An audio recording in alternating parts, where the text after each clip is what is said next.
So എല്ലാവർക്കും ജാനുവരി 1 ആയിരിക്കും new year. പക്ഷേ എനിക്കങ്ങനല്ല. എനിക്ക് ഫെബ്രുവരി ആണ് ന്യൂ ഇയർ. ഫെബ്രുവരി 1. കാരണമുണ്ട്, ഞാൻ പറയാം. എൻ്റെ വീട് കോഴിക്കോടാണ്. ഞാൻ പഠിക്കുന്നത് ട്രിവാൻഡ്രത്താ. അപ്പൊ ആ സമയത്ത് ഈ ജാനുവരി 1 നമുക്ക് ടിക്കറ്റ് ആണല്ലോ. അപ്പൊ തത്കാലം ബുക്ക് ചെയ്ത സമയത്ത് വെയിറ്റ് ലിസ്റ്റ് വന്നില്ലെങ്കിൽ നിന്ന് ജാനുവരി 1 ഈ വർഷം തുടങ്ങിയപ്പോഴേ ഈ കണക്ക് left side fall, right side fall, front side എല്ലാം കണക്കോ. ഇനിയിപ്പത് പുതിയ പ്രശ്നം. എനിക്ക് ഉറക്കില്ല. ഞാൻ ഉറങ്ങിയിട്ട് 4-5 ദിവസമായി. ഈ ഹെഡ് സ്കാർഫ് ഉണ്ടല്ലോ, ഇത് കെട്ടിയിട്ടാണ് ഞാൻ ഉറങ്ങുന്നത്. അത് ഞാൻ എന്നോട് തന്നെ വാശി പിടിച്ചാണ് ഞാൻ ഉറങ്ങുന്നത്. എന്നിട്ട് ഈ ഉറങ്ങാൻ പറ്റാത്ത സമയത്ത് ഞാൻ ഈ സാധനം എടുത്ത് കെട്ടുമല്ലോ, ഇങ്ങനെ മടക്കിയിട്ട് ഇങ്ങനെ കണ്ണ് കെട്ടി വെക്കും. മറ്റേ എല്ലൊക്കെ ഉണ്ട് ഒരു ശരീരത്തിൽ ലൈറ്റ് കൺട്രോൾ ചെയ്യപ്പോൾ അതേപോലെ എൻ്റെ മൈൻഡിനെ കൺട്രോൾ ചെയ്യാൻ പറ്റില്ല.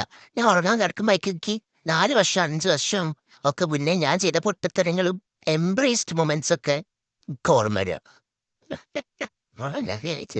എനിക്ക് ഞാൻ കഴിഞ്ഞ ദിവസം മാറിയിരുന്നു. ഇപ്പൊ ഇന്നലെ ഞാൻ ഒന്ന് മനസ്സമാധാനമായിട്ട് ഞാൻ ഉറങ്ങി. ഒരു 2 ദിവസം ഇവിടുന്ന് മാറിയിരുന്നപ്പോ ഓക്കെ ഫൈൻ. അത് പോട്ടെ. നല്ലപോലെ സ്കിന്നായിരുന്നു ഇൻഫെക്ഷൻ വന്ന്. അത് ജാനുവരിയിൽ ഇത് കുഴി കുത്തിപ്പൊട്ടിക്ക് അങ്ങനത്തെ ഒരു പുതിയ പുതിയ ശീലങ്ങളൊക്കെ എനിക്ക് തുടങ്ങിയത്. എനിക്ക് ഇങ്ങനെ പറയാനറിയില്ല. Bro what is this bro?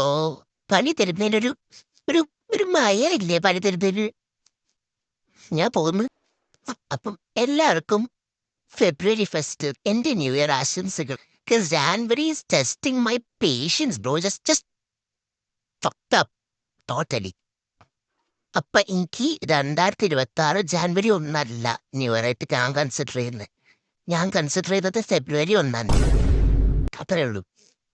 അത് നന്നാവും എന്ന് വിചാരിക്കുക. ശുഭപ്രതീക്ഷ 100% വിജയം. ഞാൻ പോകുന്നു.